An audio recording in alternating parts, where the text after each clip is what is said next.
आइए सुनते हैं आचार्य चतुर्सेन शास्त्री की लिखी कहानी मास्टर साहब, एक कर्कशा नारी के हृदय परिवर्तन की मार्मिक कहानी। भामा भरी बैठी थी। मास्टर साहब ने ज्यों ही घर में कदम रखा, उसने विष दृष्टि से पति को देखकर तीखे स्वर में कहा, ये अब तुम्हारे आने का समय हुआ है। इतना कह दिया था कि आज मेरा जन्मदिन है, 4 मिलने वालियां आएंगी, बहुत कुछ बंदोबस्त करना है, जरा जल्दी आना। सो उल्टे आज शाम ही कर ली। पर लाचारी थी प्रभा की माँ, देर हो ही गई। कैसे हो गई? मैं कहती हूँ तुम मुझसे इतना जलते क्यों हो? इस तरह मन में 8 गांठ रखने से क्या फायदा? साफ क्यों नहीं कह देते कि मैं तुम्हें फूटी आंखों नहीं सुहाती? ये बात नहीं है प्रभा की माँ, तनख्वाह मिलने में देर हो गई। एक तो आज इंस्पेक्टर साहब स्कूल में आ गए, दूसरे आज फीस का हिसाब चुकाना था, तीसरे ऑफिस का काम भी हेडमास्टर साहब ने बता दिया, करना पड़ा। फिर आज तनख्वाह मिलने का दिन नहीं था। कहने सुनने से हेडमास्टर ने बंदोबस्त किया, सो उन्होंने बड़ा एहसान किया। बात करनी भी तुमसे आफत है। मैं पूछती हूँ देर क्यों कर दी? आप लगे आल्हा गाने। देखूं रुपए कहाँ हैं? मास्टर साहब ने कोट अभी अभी खूंटी पर टांगा ही था। उसकी जेब से पर्स निकालकर आंगन में उलट दिया। 10-10 रुपए के 4 नोट जमीन पर फैल गए। उन्हें एक एक गिनकर भामा ने नाक भूं चढ़ाकर कहा, 40 ही हैं बस। 40 ही पाता हूं, ज्यादा कहाँ से मिलते? अब इन 40 में मैं क्या करूं? ओढ़ूं या बिछाऊं? कहती हूं छोड़ दो इस मास्टरी की नौकरी को। छद्दाम की भी तो ऊपर की आमदनी नहीं है। तुम्हारे ही मिलने वाले तो हैं, वो बाबू दाताराम, रेल में बाबू हो गए हैं। हर वक्त घर भरा पूरा रहता है, घी में घी, चीनी में चीनी, कपड़ा लत्ता, और दफ्तर के 10 कुली चपरासी हाजिरी भुगताते हैं, वो अलग। वो क्या तुमसे ज्यादा पढ़े हैं? क्यों नहीं रेल बाबू हो जाते? वो सब तो गोदाम से माल चुरा कर लाते हैं प्रभा की माँ, मुझसे तो चोरी हो नहीं सकती। तनख्वाह जब मिलती है उसी में गुजर बसर करना होगा। करना होगा तुमने तो कह दिया, पर इस महंगाई के जमाने में कैसे? इससे भी कम में गुजर करते हैं लोग प्रभा की माँ। वो होंगे कमीन नीच, मैं से छोटे घर की बेटी नहीं हूं। पर अपनी औकात के मुताबिक ही तो सबको अपनी गुजर बसर करनी चाहिए। इसमें छोटे बड़े घर की क्या बात है? अमीर आदमी ही बड़े आदमी नहीं होते प्रभा की माँ। ना, बड़े आदमी तो तुम हो जो अपनी जोरू को रोटी कपड़ा भी नहीं जुटा सकते। फिर तुम्हें ऐसी ही किसी कहारिन महारिन से ब्याह करना चाहिए था। तुम्हारे घर का धंधा भी करती, इधर उधर चौका बर्तन करके कुछ कमा भी लाती। मास्टर साहब चुप हो गए। वो पत्नी से विवाद करना नहीं चाहते थे। कुछ ठहर कर उन्होंने कहा, जाने दो प्रभा की माँ, आज झगड़ा मत करो। वो थकित भाव से उठे, अपने हाथ से एक गिलास पानी उंडेला और पीकर चुपचाप कोट पहनने लगे। वो जानते थे कि आज अब चाय नहीं मिलेगी, उन्हें ट्यूशन पर जाना था। भामा ने कहा, जल्दी आना और ट्यूशन के रुपए भी लेते आना। मास्टर जी ने विवाद नहीं बढ़ाया। उन्होंने धीरे से कहा, अच्छा, और घर से बाहर हो गए। बहुत रात बीते जब वो घर लौटे तो घर में खूब चुहल हो रही थी।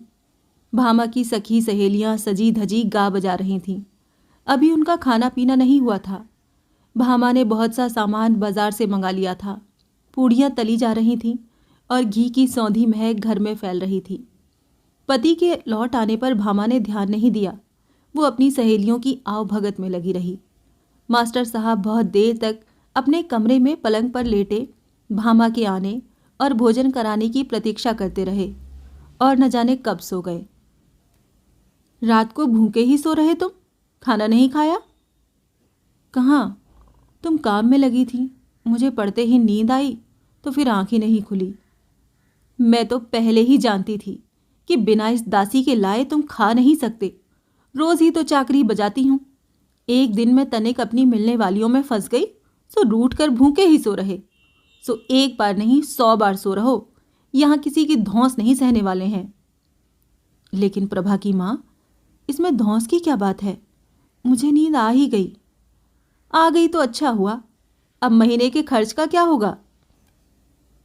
ट्यूशन ही के 20 रुपए जेब में पड़े हैं। उन्हीं में काम चलाना होगा। ट्यूशन के 20 रुपए? वो तो रात में ही काम आ गए, मैंने ले लिए थे। वो भी खर्च कर दिए? बड़ा कसूर किया, अब फांसी चढ़ा दो। नहीं नहीं प्रभा की माँ, मेरा ख्याल था 40 रुपए में तुम काम चला लोगी, 20 बच रहेंगे, इनसे तब भींच कर महीना कट जाएगा। ये तो रोज का रोना है, तकदीर की बात है।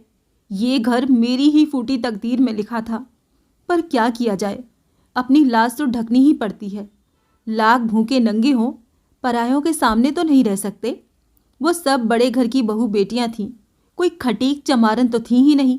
फिर 60-50 रुपए की औकात ही क्या है? मास्टर साहब मारे चिंता के सिर खुजलाने लगे। उन्हें कोई जवाब नहीं सूझा। महीने का खर्च चलेगा कैसे, यही चिंता उन्हें सता रही थी। अभी दूध वाला आएगा, धोबी आएगा। वो इस माह में जूता पहनना चाहते थे, बिल्कुल काम लायक नहीं रह गया था। परंतु अब जूता तो एक और रहा, और आवश्यक खर्च की ही चिंता सवार हो गई। पति को चुप देखकर भामा झटका देकर उठी। उसने कहा, अब इस बार तो कसूर हो गया भाई, पर अब किसी को नहीं बुलाऊंगी। इस अभागे घर में तो पेट के झोले को भर लिया जाए, वो ही बहुत है। उसने रात का बासी भोजन लाकर पति के सामने रख दिया। मास्टर साहब चुपचाप खाकर स्कूल को चले गए। भामा ने कहा, बिना कहे तो रहा नहीं जाता। अब तेली तंबोली दूध वाला आकर मेरी जान खाएंगे। क्या कहूं उनसे, बोलो तो। तुम्हें तो अपनी इज्जत का ख्याल ही नहीं, पर मुझसे तो इन नीचों के तकाजे नहीं सहे जाते। मास्टर जी ने धीमे स्वर में नीची नजर करके कहा, करूंगा प्रबंध, जाता हूं। लेकिन क्यों सहती हो बहन? इन पुरुषों की प्रभुता का जुआ हमें अपने कंधे पर से उतार फेंकना होगा। हमें स्वतंत्र होना होगा। हम भी मनुष्य हैं, पुरुषों ही की भांति। कोई कारण नहीं जो हम उनके लिए घर गृहस्थी करें, उनके लिए बच्चे पैदा करें और जीवन भर उनकी गुलामी करती हुई मर जाएं। भामा की आंखें चमकने लगीं। उसने कहा, यही तो मैं भी सोचती हूँ श्रीमती जी। आप ही कहिए, 40 रुपए की नौकरी, फिर दूध धोई भी बने रहना चाहते हैं। आप ही कहिए, दुनिया के एक कोने में एक से एक बढ़कर भोग हैं। क्या मनुष्य का दिल उन्हें भोगना न चाहेगा? क्यों नहीं? फिर वो भोग बने ही किसके लिए हैं? मनुष्य ही तो उन्हें भोगने का अधिकार रखता है। यही तो, पर पुरुष ही उन्हें भोग पाते हैं। वो ही शायद मनुष्य हैं। हम स्त्रियां जैसे मनुष्यता से हीन हैं।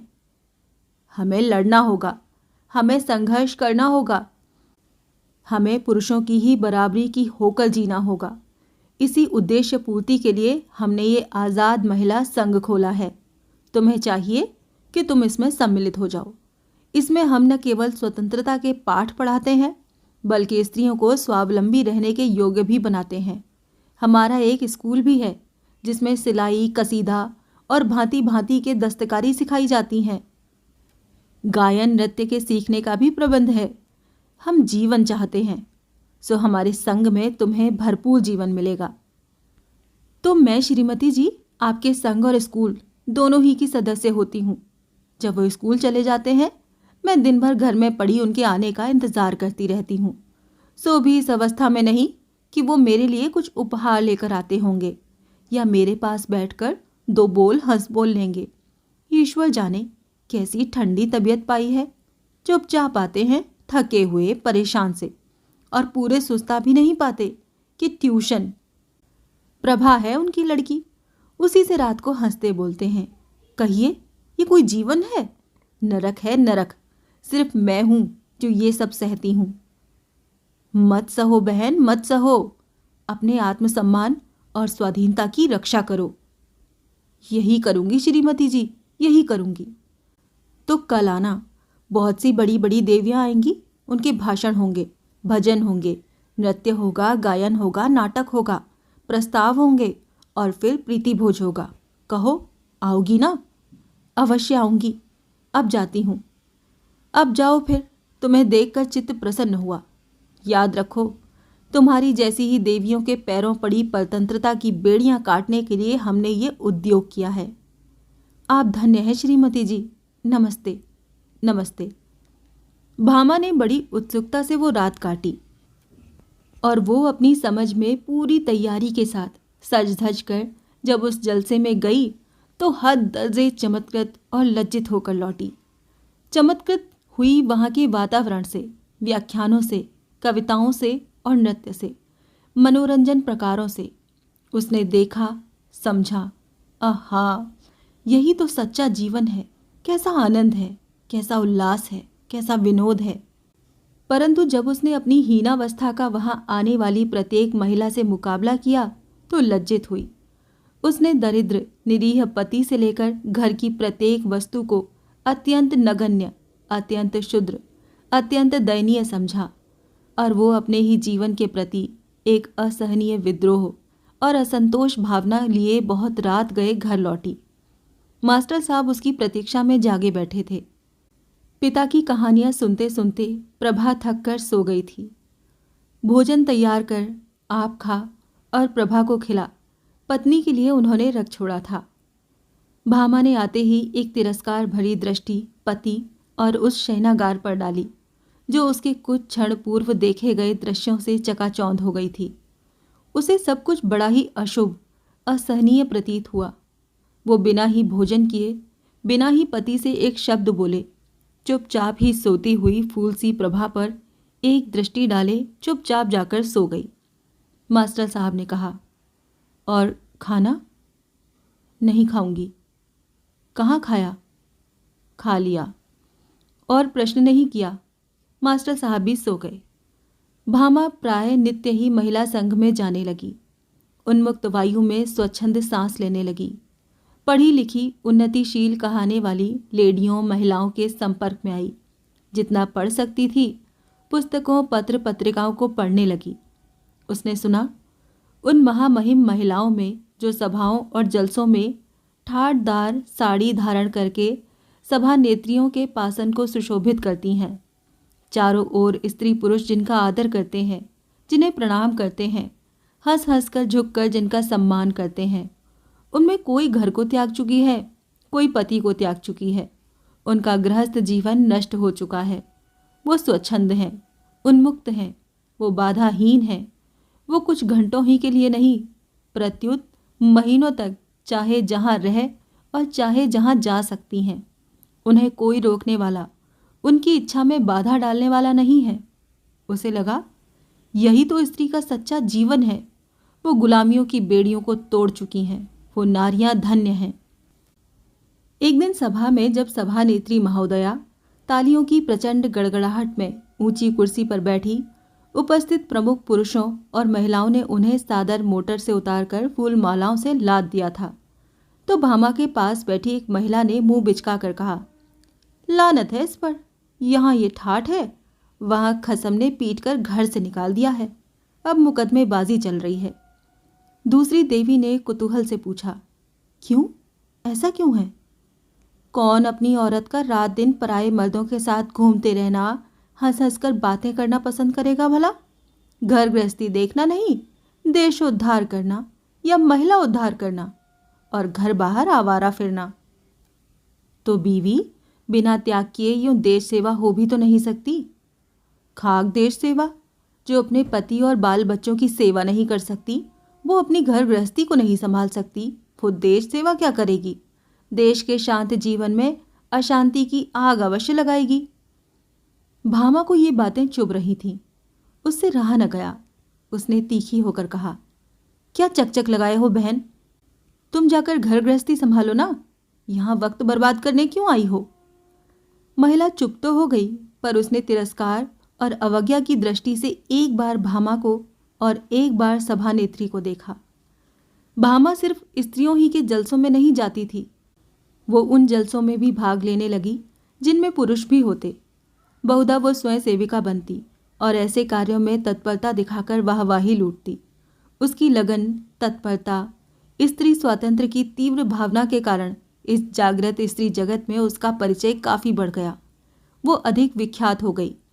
लीडर स्त्रियों ने उसे अपनी काम की समझा, उसका आदर बढ़ा। भामा इससे और भी प्रभावित होकर इस सार्वजनिक जीवन में आगे बढ़ती गई और अब उसकी वो छोटी सी दरिद्र गृहस्थी, छोटी सी पुत्री और समाज में अति साधारण सा अध्यापक उसका पति सब कुछ हेय हो गया। वो बहुत कम घर जाती।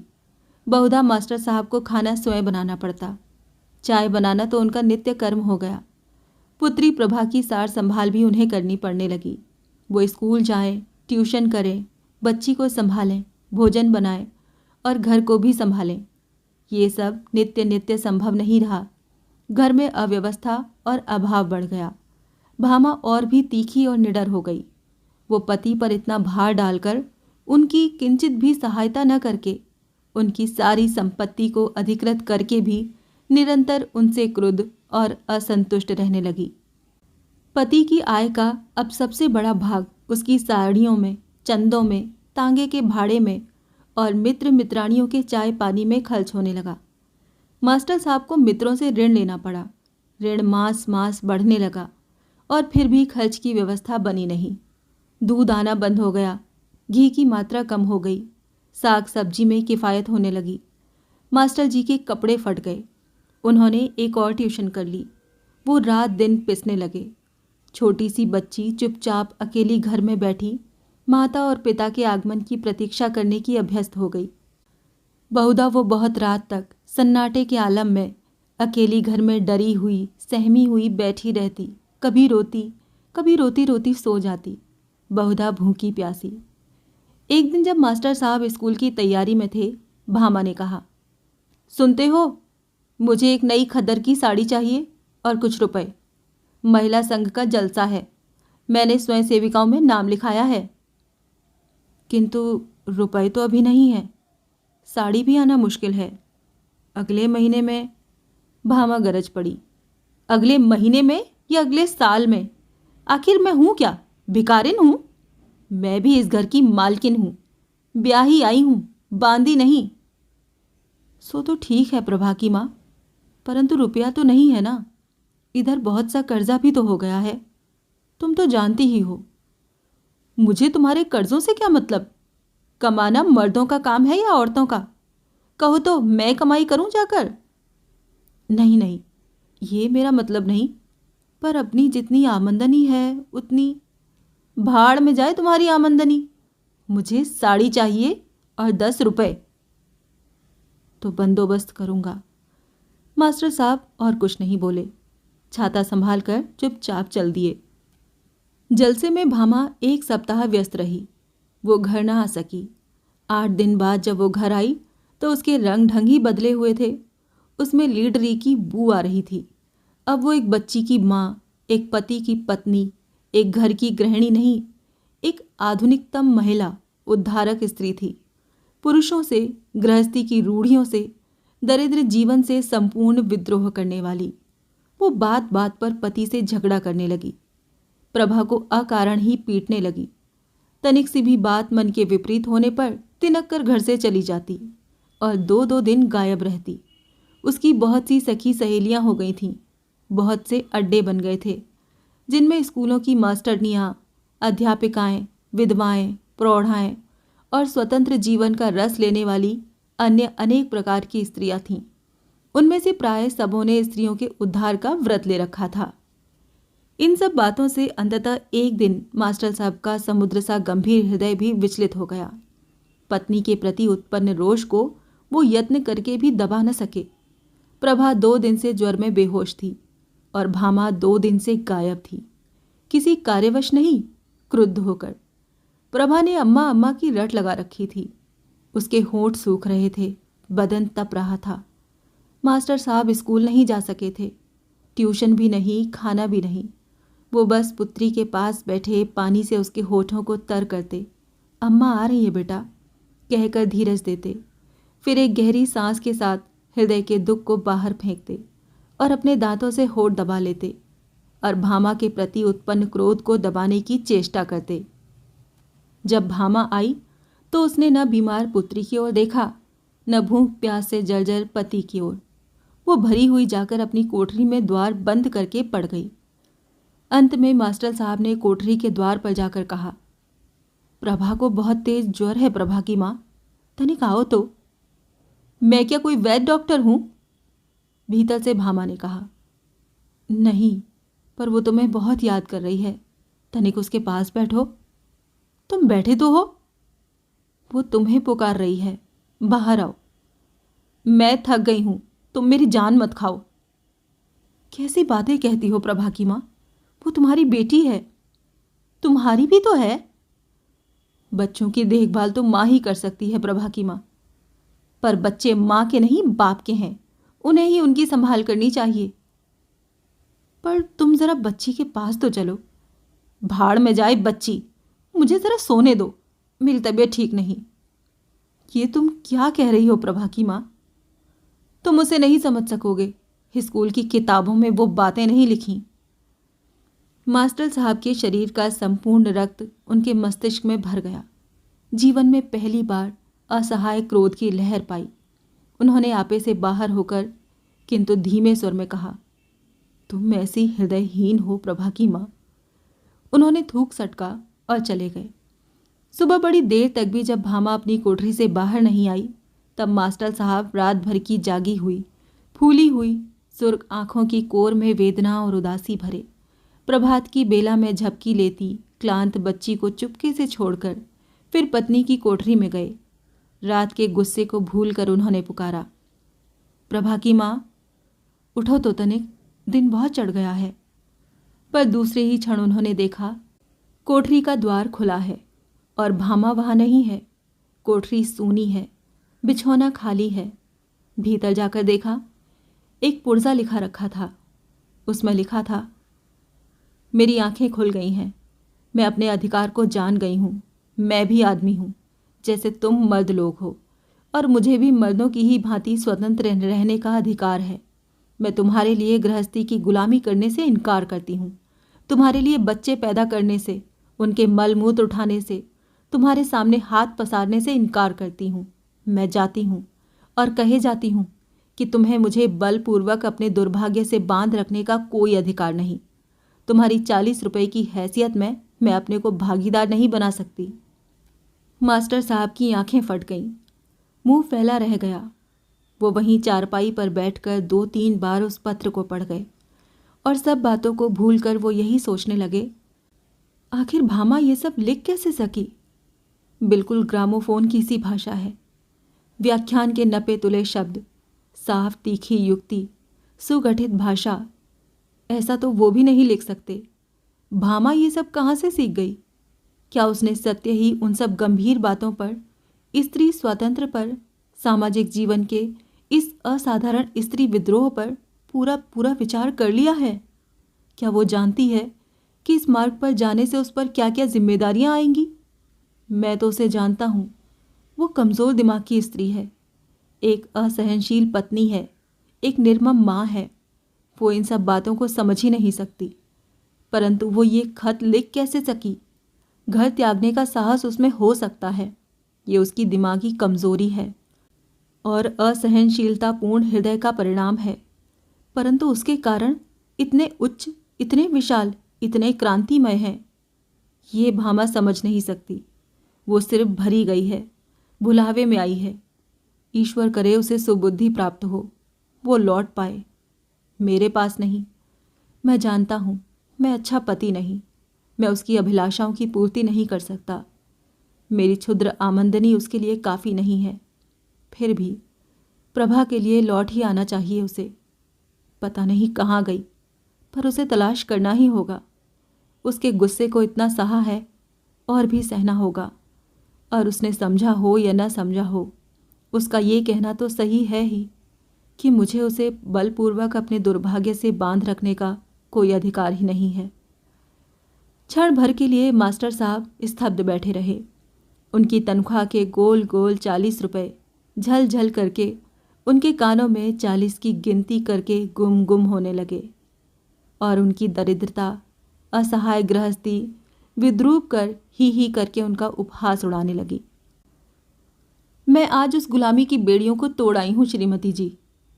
शाबाश, तुम्हारे साहस की जितनी तारीफ की जाए थोड़ी है। मैं समझती हूँ कि अब तुम अधिक आज़ादी से अपनी बहनों और देश की सेवा कर सकती हो। आप जो कहें वही मैं करूँगी। मैं चाहती हूँ अभी तुम हमारे स्कूल में काम करो। सिर्फ सब सामान की फहरिस्त रखना, चीज़ों को संभालना और तैयार माल को बाजार में बेचना, यही काम तुम्हें करना होगा। और सब तो ठीक है, पर बाजार में बेचना, ये मुझसे कैसे होगा? मैं तो कभी बाजार जाती नहीं, लोगों से बात करती नहीं। तो क्या मैं समझूं ये भीरुता, ये कमज़ोरी तुम में अभी बनी रहेगी? पर श्रीमती जी, परवर कुछ नहीं, हरिया तुम्हारे साथ रहेगा। वो तुम्हारे कामों में खूब चंट है, सिर्फ हथ लपक है। जो माल बेचता या खरीदता है अपनी मुट्ठी भी गर्म करता है। अब तुम्हारी निगरानी में वो ऐसा नहीं कर सकेगा। पर मैं काम कुछ जानती नहीं हूँ श्रीमती जी, कहीं कोई भूल चूक हो गई तो क्या हुआ? भूल चूक भी तो इंसान से ही होती है। फिर सब काम करने से ही तो आते हैं, कोई पेट से तो सीख कर पैदा नहीं होता। तब ठीक है श्रीमती जी, अब मेरे खाने पीने का क्या होगा? तुम्हें 20 रुपया माहवार मिलेगा, रहने को मकान स्कूल ही में मिलेगा। काम सीख लेने पर और कुछ थोड़ा पढ़ लिख जाने पर और अधिक तनख्वाह मिलेगी। भामा जब अपने नए घर में आई तो उसका मन बैठ रहा था, उसका सारा उत्साह ठंडा पड़ रहा था। 20 रुपए की नौकरी, दिन भर की गुलामी, फिर बाजार में माल बेचना। छी छी, मैं कैसे उन लोगों से पार पाऊंगी? घर को उसने देखा, उसके अपने घर की एक कोठरी से भी बदतर, एक साधारण सी कोठरी, गंदी और सूनी।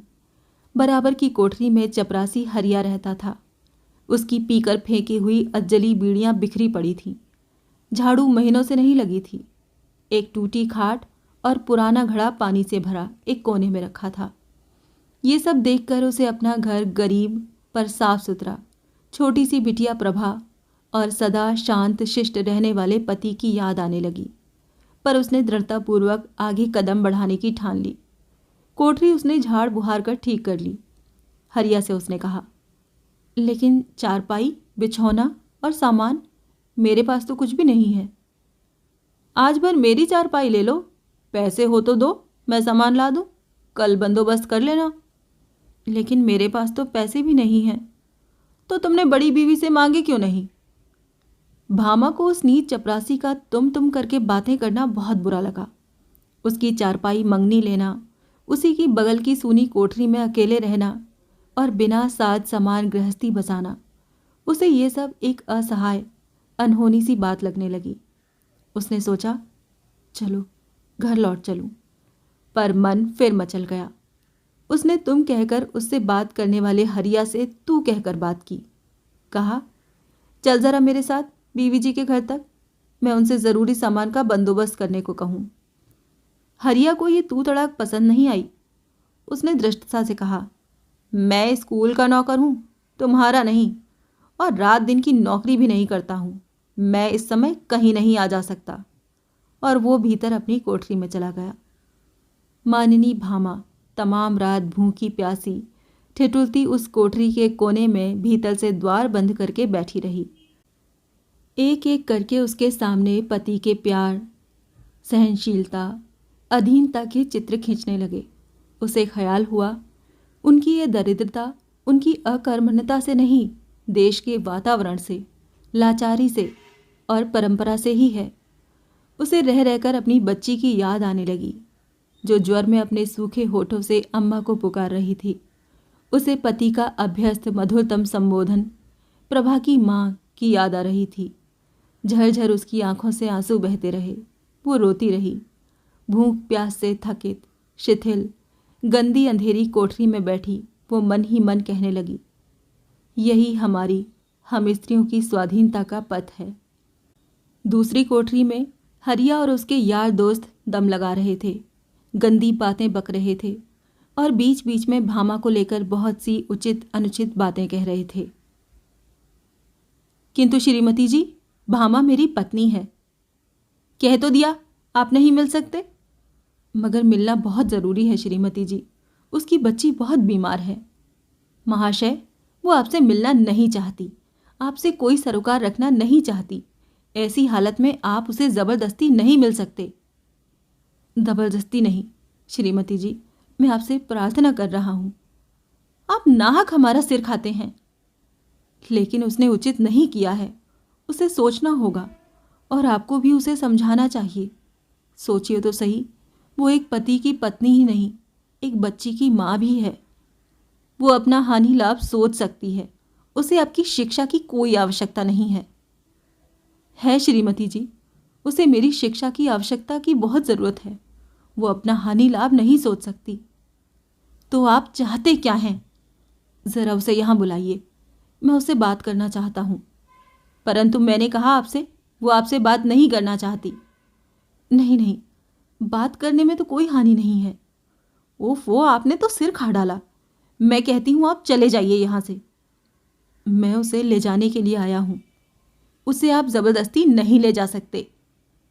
मैं उसे समझाना चाहता हूँ, वो आपसे मिलने को तैयार ही नहीं है। मैं उसका पति हूँ श्रीमती जी, वो मेरी पत्नी है, मेरा उस पर पूरा अधिकार है। तो आप अदालत में जाइए, अपने अधिकार का दावा कीजिए। छी छी श्रीमती जी, आप महिलाओं की हितैषिणी हैं, आप ये कभी पसंद नहीं करेंगी। जी, मैं ये भी पसंद नहीं करती कि पुरुष स्त्रियों को उनकी इच्छा के विरुद्ध अपनी आवश्यकताओं का गुलाम बनाए। कहाँ, हम तो उन्हें अपने घर बार की मालकिन बनाकर अपनी इज्जत प्रतिष्ठा सब कुछ उन्हें सौंप कर निश्चिंत रहते हैं। जो कमाते हैं उन्हीं के हाथ पर धरते हैं, फिर प्रत्येक वस्तु और कार्य के लिए उन्हीं की सहायता के भिखारी रहते हैं। विचित्र प्रकृति के व्यक्ति हैं आप मुझे से उलझ रहे हैं। आप ये व्याख्यान किसी पत्र में छपवा दीजिएगा। आपकी युक्तियों का मेरे लिए कोई मूल्य नहीं है। किंतु श्रीमती जी, आप एक पति और उसकी पत्नी के बीच इस प्रकार व्यवधान मत बनिए। अच्छा, तो आप अब मुझे धमकाना चाहते हैं? मैं आपसे प्रार्थना करता हूँ, विनय करता हूँ।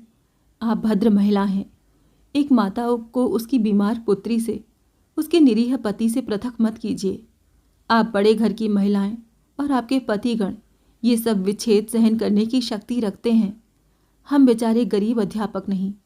हमारी छोटी सी गरीब दुनिया है, शांत छोटा सा घर है, एक छोटे से घोंसले के समान।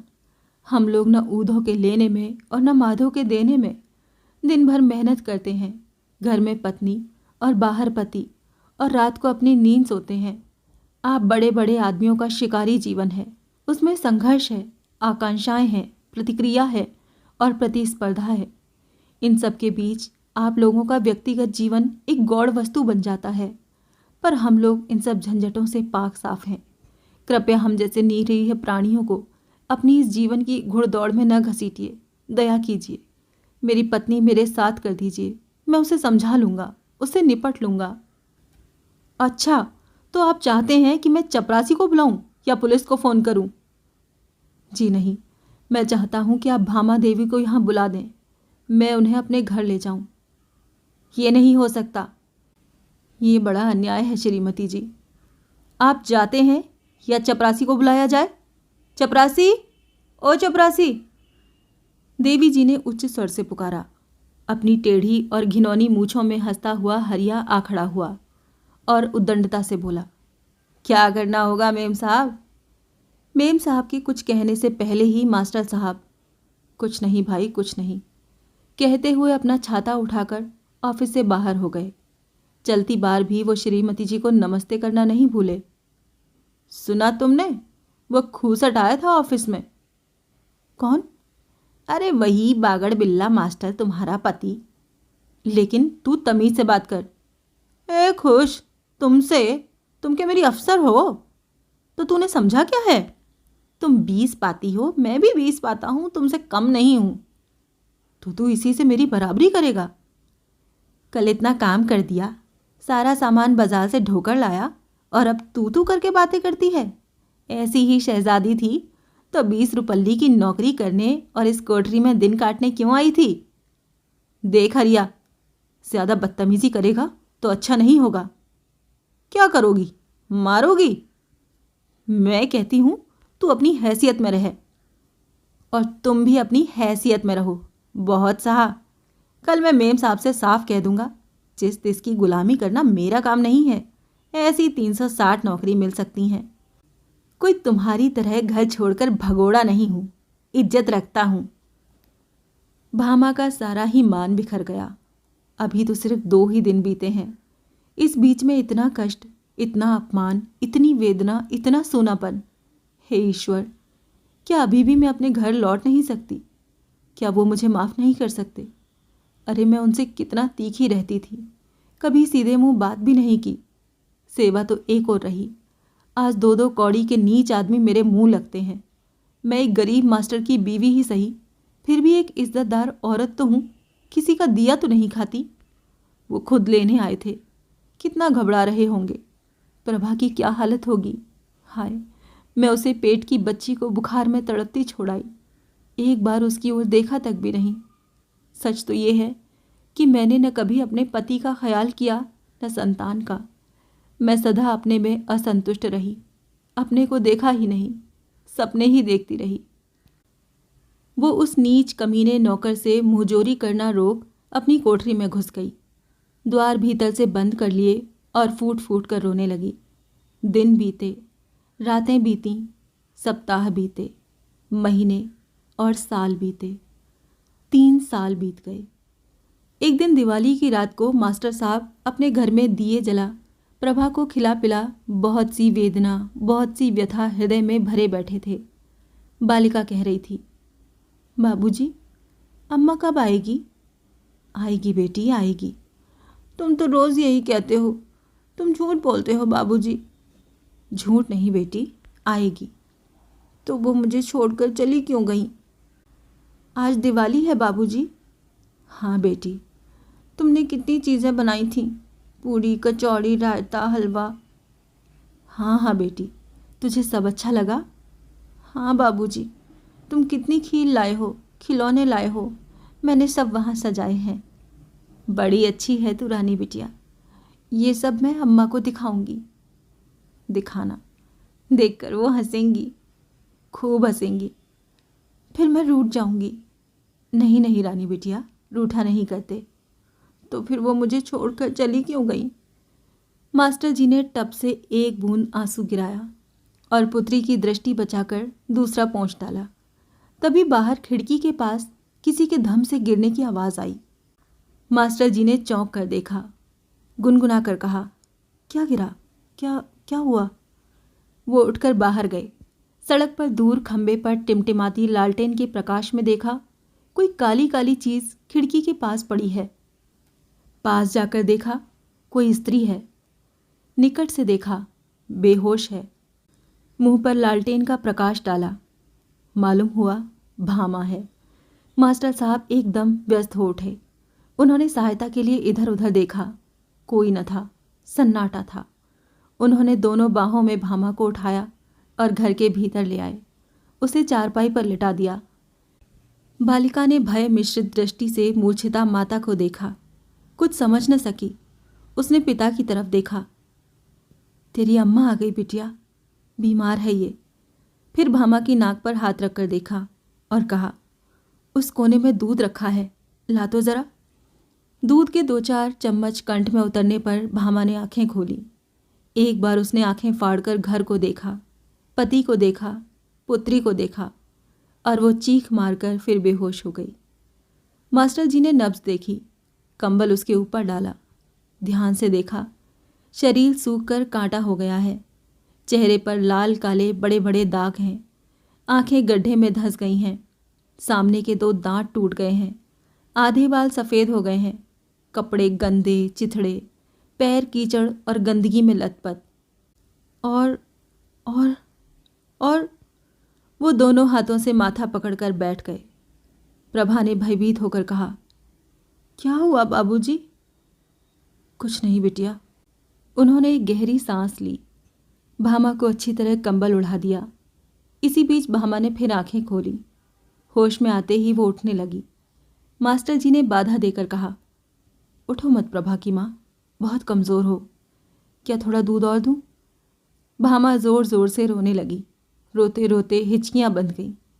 मास्टर जी ने घबरा कर कहा, ये क्या नादानी है, सब ठीक हो जाएगा, सब ठीक हो जाएगा। पर मैं जाऊंगी, ठहर नहीं सकती। भला ये भी कोई बात है? तुम्हारी हालत क्या है ये तो देखो। भामा ने दोनों हाथों से मुंह ढक लिया। उसने कहा, तुम क्या मेरा एक उपकार कर दोगे? थोड़ा जहर मुझे दे दो, मैं वहाँ सड़क पर जाकर खा लूँगी। ये क्या बात करती हो प्रभा की माँ, हौसला रखो, सब ठीक हो जाएगा। मैं कैसे कहूँ? आखिर बात क्या है? ये पापिन एक बच्चे की माँ होने वाली है, तुम नहीं जानते।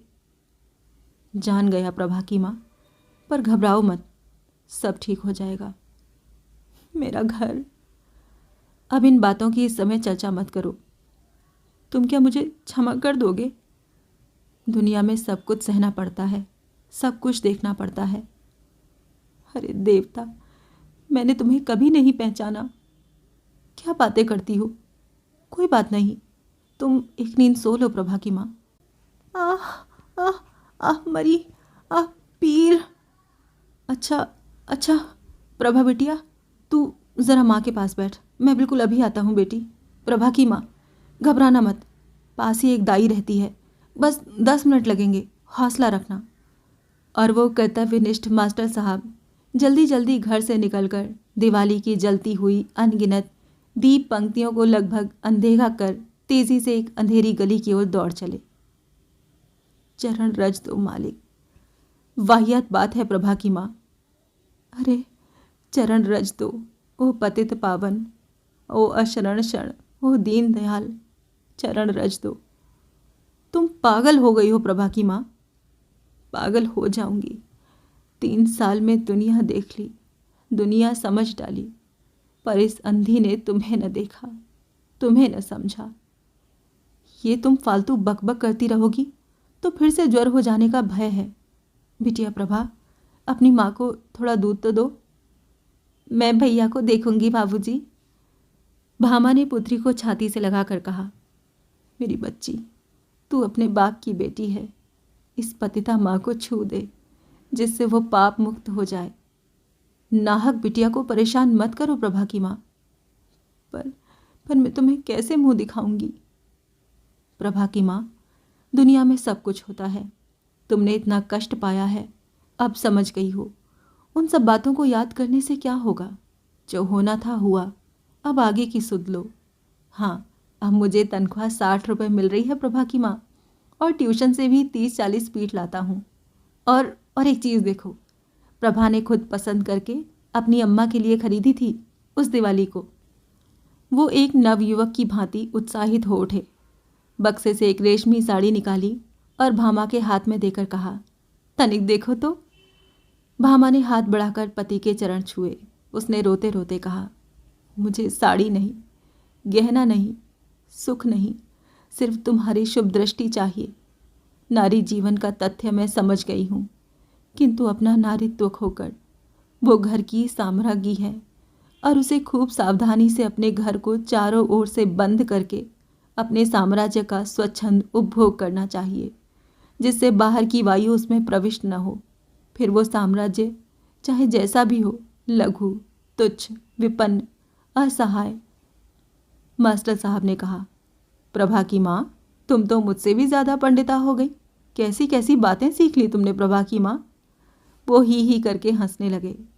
उनकी आंखों में अमल धवल उज्ज्वल अश्रु बिंदु झलक रहे थे।